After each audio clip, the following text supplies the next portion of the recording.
Robert Smalls became a hero during the Civil War and a symbol for black aspirations after it. As a slave in 1861, his master allowed him to serve as a pilot on the Confederate naval ship Planter. But in May of 1862, he commandeered the ship and its military cargo and delivered it to Northern forces. Northern newspapers hailed Smalls as a national hero.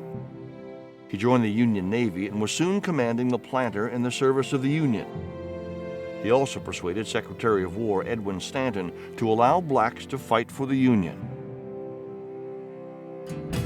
After the war, Smalls returned to South Carolina, where he helped the Republican-controlled state legislature draft a new constitution. Republicans were often proponents of civil rights for blacks. In turn, blacks often supported their political efforts. In 1875, he was elected to the United States Congress, where he served as a representative for 8 years. Robert Smalls ends up going to Congress and also being a local political boss in the low country of South Carolina. One of the reasons that this is really important is South Carolina is one of the very few states in the former Confederacy where African Americans outnumber whites. Since most African Americans align with the Republican Party, they are actually able to turn their numbers into political power in a very meaningful way.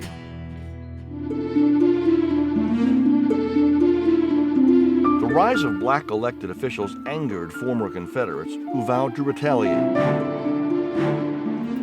So in 1877, they charged Smalls with corruption. This charge of corruption was one of the ways that whites tried to get rid of blacks from public office in the South.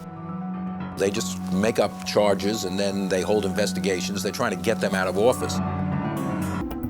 Smalls is charged with one or another charges of corruption. Smalls appealed to higher courts, but was unsuccessful in overturning his corruption charge. But he was later pardoned by the governor of South Carolina. The charge of corruption doesn't actually seem to stick. He is elected to Congress a number of times after that. Robert Smalls' life illustrates the opportunities seized by ex-slaves during Reconstruction.